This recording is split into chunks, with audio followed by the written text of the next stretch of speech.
چې کله نبی علیه الصلاۃ والسلام مدینه منورې ته هجرت وکړو،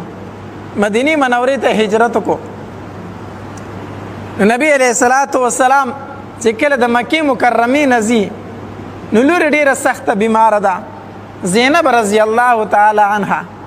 هغه بیماره وه. نبی علیه الصلاۃ والسلام ورله ورغې وی زینب زه نور دا عقل فریدم، ما دلته خلک نه فریدي، دلته ما خلک د الله دین ته نه فریدي، ما د الله تبلیغ ته نه فریدي. زینب زه دا عقل فریدم. زینب رضی الله تعالی عنها بیماره د فقط باندې پرته ده. د شپې نه نبی علیه الصلاۃ والسلام د ورځې نه نبی علیه الصلاۃ والسلام لاړو، ابوبکر رضی الله تعالی عنہ ته فرمایل یا ابوبکر سبا له ځان تیاروه، د دې کلي نه به کډن غاړو زه د کاکې کلي نه. ابوبکر رضی الله تعالی عنہ ته فرمایل وی د الله محبوبه ما د یوې میاشتې نه مخکې تیاری کړې ده چې زما دوست به یو ورځ به ما پسې راځي چې د دې کلي نه ځو. وی یو میاشت وشوه چې ستا خوله چپته ستا په خوله خندا نه راځي. زه پوهېدلی وم زما ملګري ته نور په مکه کې ژوند مشکل دی، یو ورځ به ما ته وایي چې ابوبکر ځان تیاروه، د الله محبوبه ما یو میاشت مخکې ځان تیار کړی دی. سباله شو نبی علیه الصلاۃ والسلام ابوبکر رضی الله تعالی عنہ دواړه چې کله د مکې مکرمې نه هجرت وکړه لاړه مدینې منورې ته، نو کس یې راولېږو او سوال جواب یې وکړو وی زینب په ما پسې راولېږئ، زینب په ما پسې راولېږئ. زینب رضی الله تعالی عنها کډه بار کړه، په اوښ باندې سوره شوه. چې کله زینب رضی الله تعالی عنها تله په لاره کې ورته کافر ناستو، په لاره کې ورته کافر ناستو، د زینب رضی الله تعالی عنها لاره یې ونیوله. زینب رضی الله تعالی عنها چې تله دا کافرو ته په لاره کې ناستي، زینب رضی الله تعالی عنها مخ پټ کو،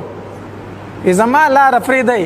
زه خو د محمد مصطفی صلی الله علیه وسلم لور یم او تاسو ما ته لار نیولې ده، زه په خپل بابا پسې ځم، تاسو ته خو څه نه وامه. دې کې یو ظالم راولګېدو چې د هغه نوم حبار و، دی راولګېدو او زینب رضی الله تعالی د خپې نه ونیو او د اوښ نه ښکته راتاو کړه، او چې کله راتاو کړه دیکای ورته ورکړه، د یو ګټ سره یې وتمبوله، د هغې په ګېډه باندې بچی و، هغه ضایع شو، هغه ضایع شو او وی وخله په ډېره بې دردۍ سره یې ووخله. چې کله زینب رضی الله تعالی عنها مدینې منورې ته ورسېده، نبی علیه الصلاۃ والسلام ورله مخې له راوتی و، نبی علیه الصلاۃ والسلام نه زینب رضی الله تعالی مخ پټ کو. چې زینب رضی الله تعالی مخ پټ کو، د الله محبوب ورته وفرمایل وی زینب زه خو د بابا یم، ما نه هم فرده کوي، ما نه دې مخ پټ کو. زینب رضی الله تعالی چې د مخ نه پرده لاره کړه او زخمونه نبی علیه الصلاۃ والسلام ولیدو، د سترګو مبارکو نه یې اوښکې وبهېدې، وی دې ظالمانو زما لور معاف نه کړله. او زینب زه به ځمه، زه به دې ستا تپوس کوم او زه به ورته ګیله کوم چې زما لور ته تاسو ولې آخر تکلیف رسو. وخت تېرېدو څه وخت بعد مکه مکرمه فتح شوله، د نبی علیه الصلاۃ والسلام په سر مبارک باندې توره پګړۍ وه، توره پګړۍ. چې مکه فتح شوله، نبی علیه الصلاۃ والسلام یو ورځ په کوڅه کې را روان دی، نو دکه خبار وله مخې له ورغې چا چې د نبی علیه الصلاۃ والسلام لور وخلې وه، دی وله مخې له ورغې، نو چې د نبی علیه السلام په ده باندې سترګې ولګېدې، د نبی علیه الصلاۃ والسلام د مبارکو سترګو نه اوښکې روانې شوې. هېڅ ورته ونه وی، غلی تې تېر وتو. دا خبار چې کور ته راغی خپلې ښځې ته وی زه مکه فرېدمه، زه ځمه د مکې نه. وی ولې؟ وی ما د نبی علیه السلام لور وخلې وه او نن راله چې نبی علیه السلام په لاره کې مخې له راغې د مبارکو سترګو نه یې اوښکې روانې شوې، نو زه دا نشم برداشت کولی چې زه نبی علیه السلام ته په مکه کې په کوڅو کې اوړم او راوړم، زه دا نشم برداشت کولی، زه د مکې نه ځم، زه د دې کلي نه کډه کومه.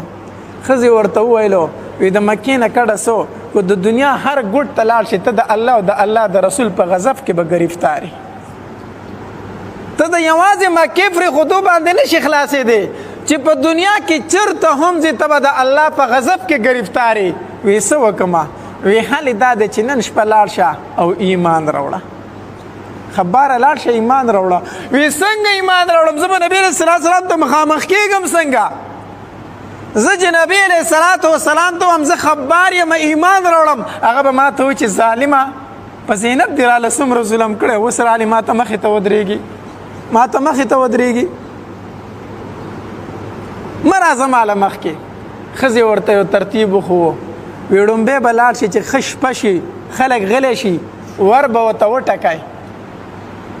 او نبی علیه الصلاة والسلام چې راوځي نو ړومبی به ورته ووایي چې زه ایمان راوړم او وروسته به ورته ځان ښکاره کړي ړومبی به ورته ځان نه ښکاره کوي هسې نه چې ته ورته ووایې زه خبردار یم او ایمان راوړم نبی علیه السلام وایي چې ستا ایمان اړو قبلېږي نه ځه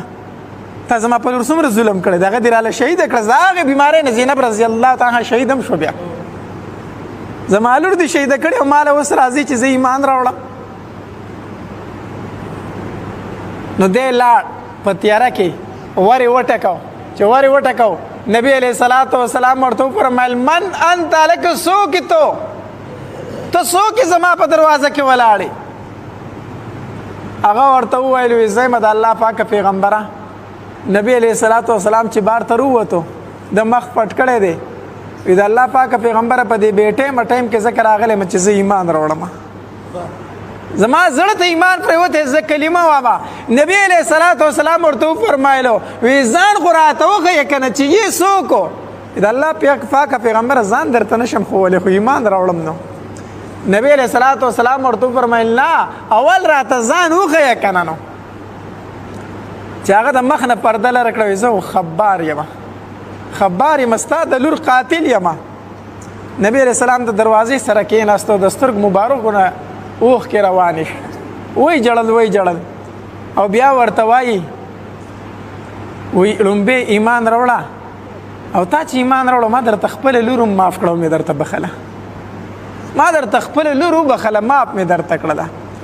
هغه ورته اشهد ان لا اله الا الله واشهد ان محمدا عبده ورسوله چې ایمان یې راوړو نبی علیه الصلاة والسلام ورته زه خباره ما معاف کړی د الله دپاره ما معاف کړی د الله دپاره دا د نبی علیه الصلاة والسلام اخلاق مبارک وښه نن سبا چې په موږ باندې څوک 200 پیړۍ ګزار وکړي که نه موږ پسې جرګې لیږو جرګې پسې ځي او راځي نه زه به بدله علم معاف کوم نه زه به دې د یو په ځای دوه ولمه زه به دې د سر سړی ولمه معاف کوم چېرته دا خو پښتونولي ده هغه غیرت دی نبی علیه الصلاة والسلام نه چې د لور قاتل راغی او معافي ترې وغوښته نبی علیه الصلاة والسلام ورته وایي ما معاف کړی